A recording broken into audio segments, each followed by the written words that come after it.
So, I guess day two of this healing journey. I've been on it for a while, a couple of years now, and in the first video I mentioned traumatic brain injury, and basically learning from that. And as I'm thinking about it and looking at people who are ready to heal or want to heal, a word that kept playing on me last night was vulnerability. So I'm married, have 3 kids, and being honest with my wife is one thing, and being vulnerable to me is something else. Vulnerable to me is sort of weak and needy and emotional and fucking ugly, really.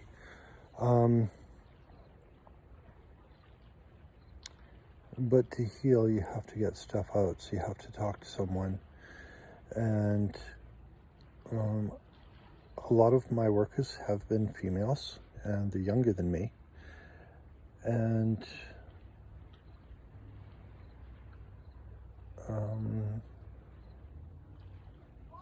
I think it's a tricky situation. It really is, to be vulnerable. And if you're just getting into this and you've got workers coming around, I think you need to remember straight up and have it up front that you are a person and so are they, and you've got weaknesses and so do they. So don't expect them to be perfect, and don't expect them to be perfect or have everything completely together. They're there to help you. And whether they tell you or not, there's boundaries. And I think one thing for me is being vulnerable with someone.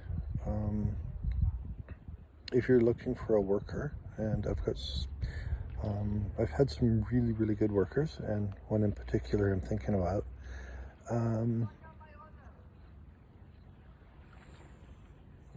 We've been very clear that it's business, and if you're out there and you're wanting to find a worker and you're wanting, as a guy, to find a female, and you're either single or you're married or you're doesn't really matter, they're not on the market. And when you open up to them and you become vulnerable, they might tell you it's attractive. It's not. It really isn't. So as long as you've got it clear in your head that they are there to help you, and it's not a relationship in the making, it's healing, and there's a big difference.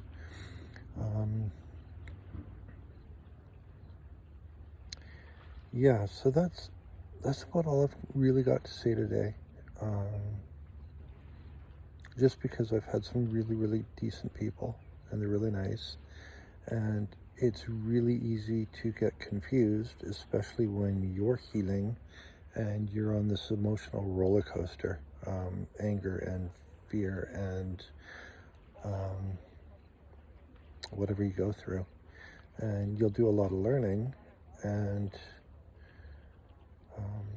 I've said to them, it's a relationship. You have to understand them. You have to understand boundaries. And a lot of us haven't really been taught them. We go to work, we do the day's work, and we go home. So hopefully this helps a little bit. And if you are getting into a journey of healing, good for you. Right on.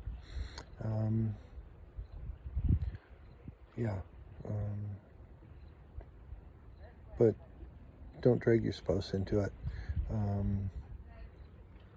Try and be strong for your spouse, and then the professionals that are out there, they're there for a reason, and they're there to help.